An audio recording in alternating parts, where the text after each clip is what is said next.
All right, for today's video review, we're going to be taking a look at BotBots Series 6 Fuzzy Fearless. Yeah, I bit the bullet and I got the BotBots Series 6 8 packs from Hasbro Pulse.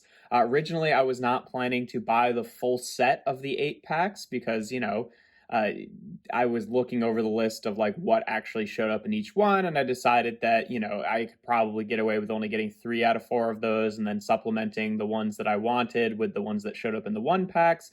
But as it became more and more evident that that BotBot Series 6 was just straight up not going to release in brick and mortar retail, the only way to get them is online, at least as of right now. But it's been uh, quite a number of months since they first released online, and there have been no signs of them actually showing up in person retail, which for a lot of things wouldn't matter so much, right? But for the BotBots in particular, it's a huge bummer because, like I said, if you want to get someone who's like exclusive to one of the 8 packs, you have to buy all 4 of the different 8 pack variations, and likewise for the 5 packs, and much more detrimentally, likewise for the 1 packs. So, after I got the 5 packs and after I got the 8 packs, there's like 4 BotBots that are in the one that are like exclusive to the 1 packs that I won't be able to get because the only way to buy the 1 packs is by buying every single one of them all at once, and I'm not going to do that to get like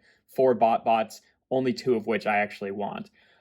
So yeah, that's my rant about that, and then we're going to continue on my rant about the 8 packs because holy moly, almost every single BotBot in the 8 packs just sucks. I The 8 packs are the custodial crew and the pet mob, and it's a little bit perplexing to me because if I'd got the 8 packs first, right, and experienced all the BotBots in there, I would have been like, wow, Series 6 just really sucks, actually. And I'll get into why.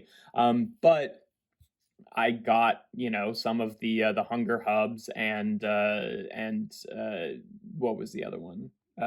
Gamer Geeks previously, and they're about on par with previous series of BotBots. Like I've had my issues with like the sort of like lack of paint budget with them, but for the most part, they're pretty much just a regular new series of BotBots, which is really confusing because I opened up the 8 packs and I pulled out this guy who was my, the one that I wanted the most, and I started messing with it. And it the arms, you can't pull them out without the use of a tool. It's just impossible. They're way too tight. And I was like, wow, that sucks. There's a BotBot that I was really excited about that has like really, bad tolerances on the joints.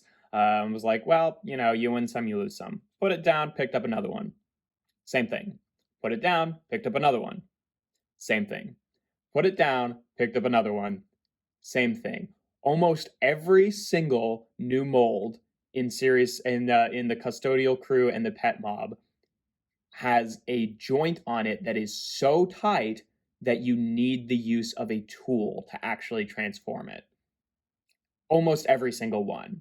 And all the ones that are left over are a lot of repaints that I didn't necessarily want. Some of the repaints I'm down for, like the sponge that used to be the cheese block. I think that one's a clever repaint. But then there's also a lot of repaints in Series 6 that are just things that don't make a ton of sense. Like the wet floor sign that doesn't really turn into the shape of a wet floor sign because it's just using the Screen Fiend mold, so it's just a rectangle. Or the feather duster that is using the beaker mold from the Science Alliance guy and just doesn't really look like a feather duster, etc. I'll get to each of those guys in their own reviews, but I was really perplexed by the fact that almost every single new mold just doesn't function. Like some of them, it's like, okay, there's like a couple that are still really tight, but you can actually do it just because there's, the parts are in places that are easy enough to grab, so you can actually put a bit of force behind it. But when ones like this, where you're just relying on your little like fingernail strength, like my nails would give in before this joint got pulled out. I'm absolutely guarantee it.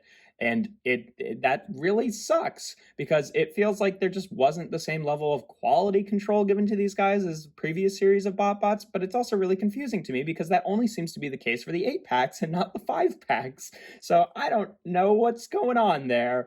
But I'd like to think that I just got like really, really bad luck and that this wouldn't be indicative of the QC of other people buying these sets. But like since it was like almost every single new mold, that is a consistency that makes me think that that must be a running thing. Like they must all be that bad, which really sucks, honestly. So it sucks to the point where I honestly I considered not even reviewing the new ones and just doing like a big sort of rant review of all of them at the same time. But with Series 6 having such poor distribution and only releasing online, I'm pretty sure that there's not ever going to be another series of BotBots. So these guys are the last that we're ever going to get. And, I've made a point to do an individual review of every single BotBot up until this point that I had. So I didn't want to quit that goal now. But here we have Fuzzy Fearless, which is maybe the biggest bummer out of all of them because I actually quite like Fuzzy Fearless in their robot mode and their alt mode. They turned into a little guinea pig here. Of course, this is a new team added in Series 6, the Pet Mob. So a little bit weird considering notionally all the other BotBots got, energized by the energon that hit them all and turned a bunch of inanimate objects to life. What's weird about the Pet Mob is the objects that they turned to life were not inanimate. Like they're pets, so that's a little strange. I don't know how that fits in, but BotBots has always been silly anyway, so it doesn't really matter. But so Fuzzy Fearless here turns into a little. I assume it's supposed to be a guinea pig or a hamster. I can't really tell which.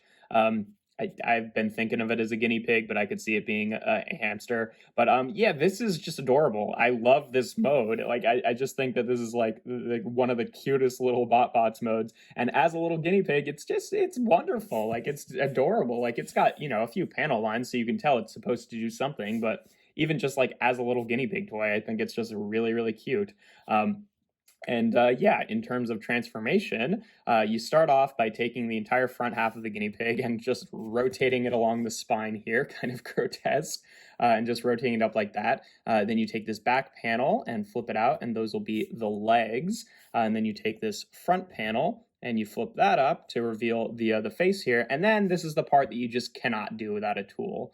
The arms are stuck in here, so yep, I'm gonna have to bring in a little screwdriver here, which sucks because I don't have anything sort of softer and more appropriate to do this with. So this definitely like mars it up a little bit, but you hear how tight that joint is.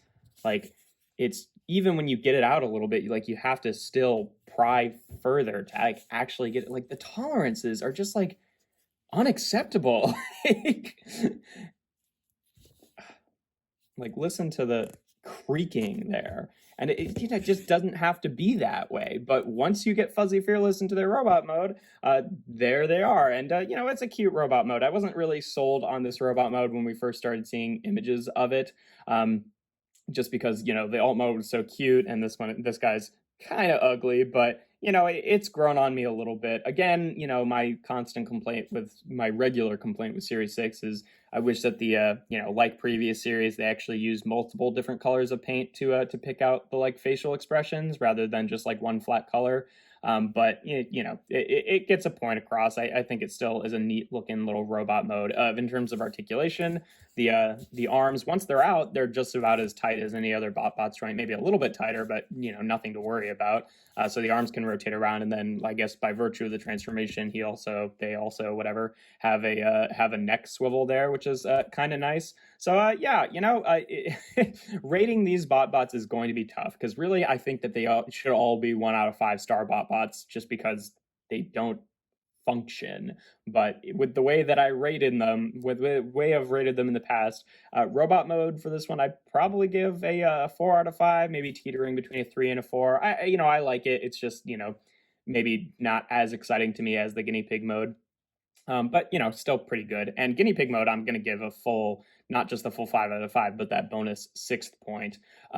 So yeah, just absolutely wonderful. And then yes, of course, transformation is going to get a 1 out of 5, which if I knew now, if I knew then what I know now about how these guys are going to turn out for transformation, I would have changed my approach to rating the transformations and, by default, giving them a higher score in previous series and, really reserved the lower down scores for ones that sucked because, just taking away 2 points from average does not feel like it really appropriately,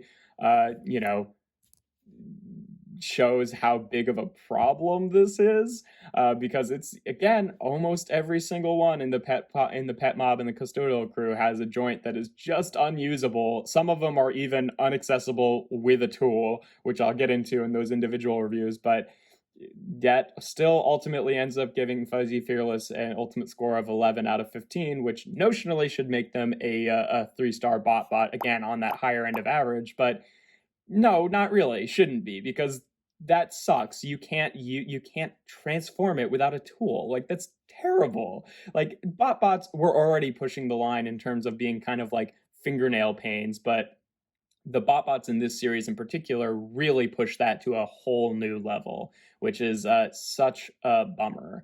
And yeah, I mean, I'll get into it with the other BotBots in this review, but it's just going to be a lot of reviews of me ranting about, BotBots that could have been really good if they just had better quality control, which really sucks. So yeah, for better or for worse, we're gonna start off and be looking at a bunch of these new Series 6 BotBots. And yeah, it's gonna be a ride. But for now, if you enjoy my videos, make sure to leave a like and consider subscribing. I do reviews every Tuesday, Thursday, and Sunday. I have an Instagram account where I post various toy-related pictures and stuff like that. That is toys.n.art on Instagram. And yeah, without further ado, here we have BotBots Series 6 Fuzzy Fearless. Now just check out the sound when I compress these back in. Good luck getting those back out without a without a little tool. Unfortunate. Oh, and sorry, if you want to pick up Fuzzy Fearless, they're only available in one of the 2 8-packs, which again, at this point, I don't think is an important distinction, since it's pretty clear that to get any of the 8-packs, you have to get all 4 of them. So that's the only way to get Fuzzy Fearless. Doesn't come in the 1-packs, I do not believe. But frankly, I would not recommend buying those 8-packs because it's a huge waste of money for a bunch of BotBots that do not function. Okay, now we're done here.